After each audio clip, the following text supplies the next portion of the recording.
Hey guys, time for another Wisdom with the Masters, and today we're visiting with Lao Tzu, also known as Lao Tzu here in the West, and he said the following.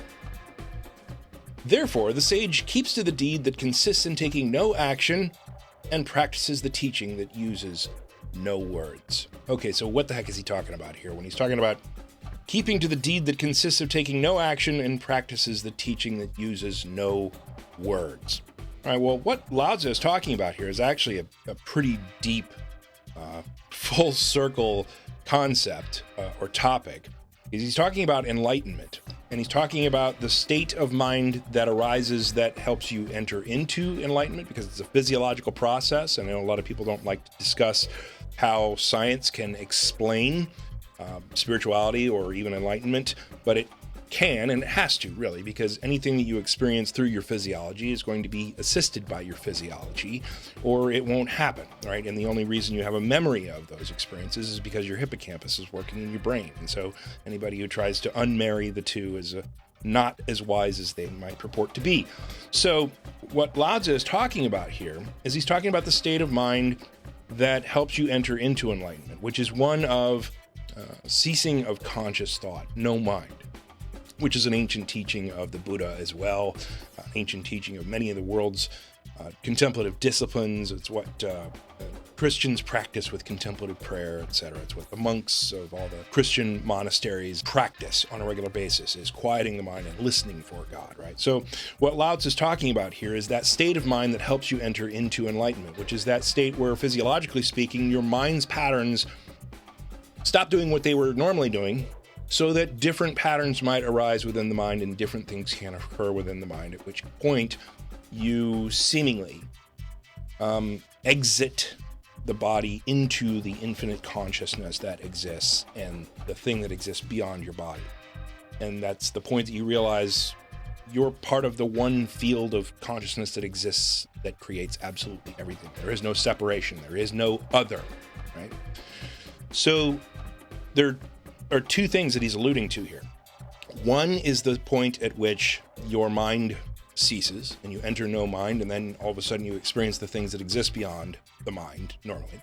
And then also he's alluding to the practice beyond enlightenment that can keep you as close to that space as possible, as long as you're in this meat suit, as long as you're in this physical body and limited by the physiological structure of your mind and how it works, your brain and how it works. Because if we were to tap into infinite intelligence and infinite wisdom and infinite consciousness constantly, it would be too much information for us to process, and we wouldn't even be able to exist, really. Because there's some amazing things that you can access. There's some amazing things that your mind can do when you cease the regular patterns of your human existence and tap into the things that can arise when you quiet what's normally going on. So what he's saying here is, therefore the sage keeps to the deed that consists in taking no action and practices the teaching that uses no words. What he's talking about is the state of no mind. And at the point that the sage keeps to the deed that consists in taking no action, well, to take an action, because of how our nervous system works, there must be a motivation to take that action, right?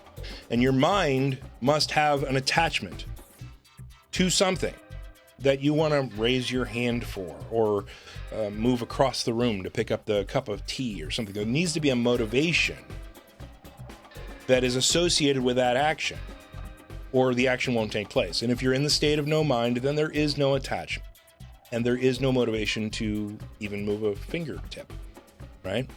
And if you're talking about practicing the teaching that uses no words, even if you're a sage and you want to answer a yes or no question of a student who's looking to seek enlightenment or to deepen their understanding post-enlightenment, to answer even yes or no to a question, a simple question of a student, you have to have an attachment of mind to wanting to forward that student's understanding or learning, or you need to have an attachment of mind of wanting to help that student understand better. And therefore you have mind at that moment. The mind is moving. There's an attachment of the mind, and you're betraying that attachment, or you're betraying that you have that attachment by using a word, any one word, even a singular syllable. You have an attachment that has caused action in the body. And so what he's talking about is he's saying the sage, the person who really understands enlightenment, the person who really exists in that space 24/7, 365, is the person who keeps to the deed that consists in taking no actions and practices the teaching that uses no words, which is that state of mastery where mind stops doing what it's doing. You can access the things that exist beyond mind and do some pretty amazing stuff, by the way. There's infinite wisdom and infinite knowledge that exists in the field just beyond separation of your mind that is shutting off infinity that we wouldn't be able to handle 24/7, 365, but you can access it in short bursts, right? And so he's just reminding us by saying 3 or 4 things with this one statement. Lao Tzu is amazing, by the way. We're going to go through a bunch of stuff from Lao Tzu in the future where the depth of his understanding that he can deliver in just one sentence blows my mind constantly. So anyway, that's what Lao Tzu was talking about when he was saying, take no actions and use no words, is be in that space of non-mind where things in the world can't affect you, right? They can't sway you. They can't upset you. They are as they are, and your existence is as it is without having to be swayed by what's going on around you. Right? Hey, in a moment, we're going to hear from the sponsor that helped bring us this episode, but if you'd like to contribute a Wisdom of the Masters quote that you'd like to hear my thoughts on, just go to the Mind Hacking Happiness webpage and through the contacts form, send it to us. We'll review those for future episodes. Again, mindhackinghappiness.com through the contact page, give us the quote, and we'll make a future episode of it.